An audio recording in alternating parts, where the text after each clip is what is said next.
Friday morning as we say good morning and welcome to Quincy Mayor Thomas Koch for our weekly City Hall updates on a sunny morning. Mayor, how are you? I'm doing fine, Joe. Good morning. Good morning. Thanks for calling in. Appreciate that. Did you enjoy your St. Patrick's Day?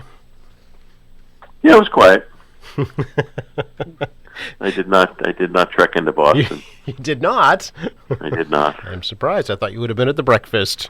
I was invited by Senator Collins, but I had a couple other commitments, so I see. Did not make it.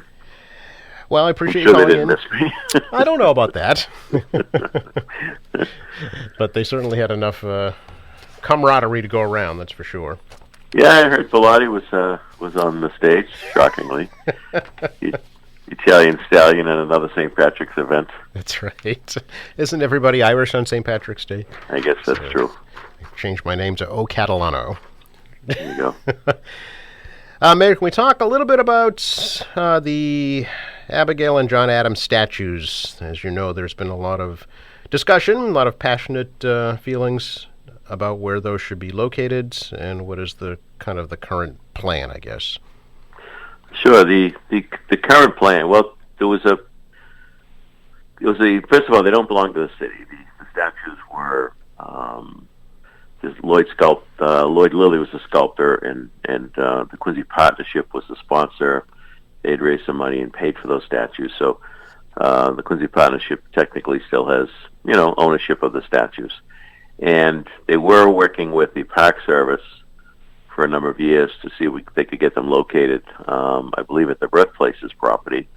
And the Park Service is a very bureaucratic agency, so they hadn't gotten much traction there. So Mr. Gohane reached out to me. He's the chairman of the partnership this past fall, and asked if we could place them at the Adams Walk at Marymount Park, which is a beautiful park with the fountain. We already have two Adams monuments there, one to the president and his son, two presidents, and one for Charles Francis Adams, who gave that park 80 acres to the city back in 1885. Mr. Gohane thought that there'd be a nice place for them, as well as Central Middle School across the street. Kids could come over and view them and maybe talk about their contributions. So that's the plan. I announced not long ago that we're going to be naming the new Performing Arts Center for the First Ladies, and as part of the beautiful new Performing Arts Center, there'll be two beautiful marble sculptures of each of the First Ladies, and those are made to be indoors. Marble doesn't hold well over time outdoors, and marble's a much more beautiful product, if you will, than the bronze. I mean, especially when you're dealing with doing two beautiful women that contributed so much to our country. So, a lot of moving parts on this, but, we have never forgotten the First Ladies, and the plan for them to be front and center at the Performing Arts Center, no pun intended there. Mm-hmm. I think it's going to be magnificent. It's, as you're aware, some feel that Abigail should be represented at the Hancock Adams Common.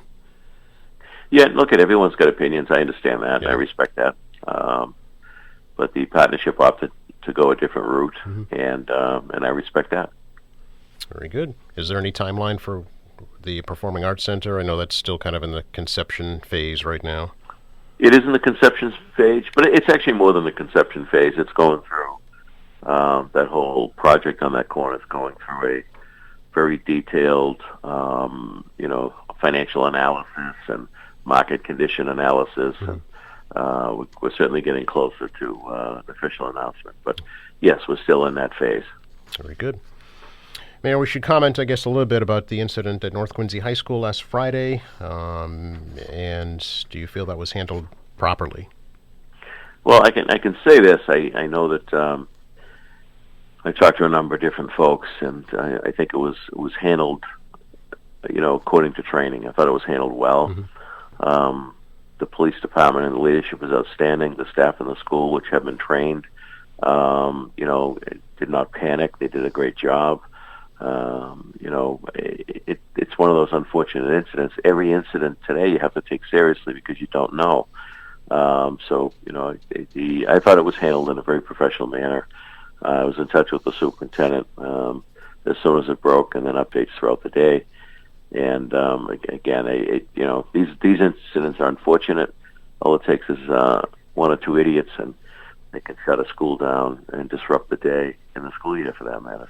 So these things are disturbing, but I thought the response was professional, was timely, and I thought it was handled fairly well. Very good. Speaking of schools, I did notice City Council last night heard Paul Hines speak about some improvements that are needed at 5 different school buildings. Yes, there's, as you know, we deal with the School Building Authority, most recently invited in for the Squantum Elementary School replacement. But having said that, the SBA also has the Accelerated School Repair Program. So on a regular basis, we do put applications in to get assistance on repairing schools, whether they're boilers or roofs or windows. So we apply for that as well, and we're hopeful that perhaps we'll get some additional funding to deal with some of those challenges in the buildings that Commissioner Hines had outlined. Also, as you're aware, National Grid made a presentation. They're readying their second phase of that big cable replacement project. Probably happy to see that there will be more reliable electric service in the future here in Quincy. Yes, and certainly don't want to mislead anybody. This project is going to be a major project. Yep. It's going to have major disruptions. But at the end of the day, our service will be better, more reliable, and be made for the future. So it's a project that has to happen. We have had several meetings with National Grid and hold their feet to the fire as far as their how they mitigate the traffic and the road repairs that can be done, both temporary and then permanent. Landscape repairs along the roadways as they interrupt, because it's really a two-pronged project. One is to install the new, and then the other is to remove the old. Yep.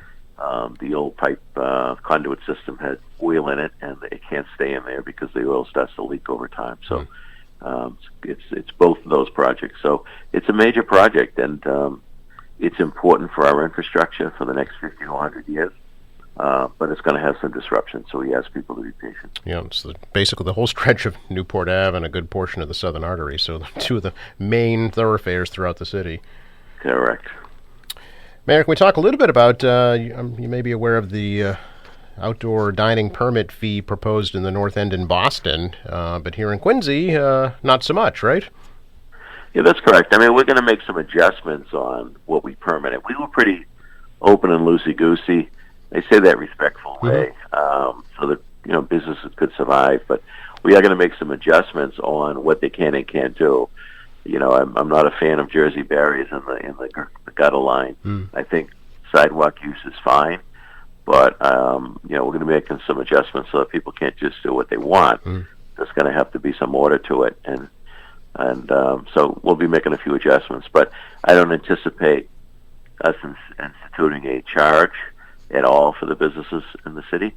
I still think they're still reeling from the COVID, and I'm a believer that we ought to do everything we can to help them build their business. And as I've often said in the past, I'd like to keep a friendly business environment here. Businesses are the backbone of a local economy, and they're an important part of everything we do in the city, including, when youth leagues and nonprofits have fundraisers and stuff. It's all those small businesses that contribute on a regular basis. So I think they do the community part. So I don't anticipate us instituting any fees, but we are going to be a little more stringent on the on how they're laid out in some of these places. So that's where we're at. Okay. Finally, do you think nips should be banned in Quincy, Mayor? I think I've been pretty clear on that. I do. We talked about this before, and then we backed off a little bit while the COVID was happening. But the nips they're a major nuisance as far as litter goes. They get into the storm drain system, which gets out into the ocean. They're a major environmental issue.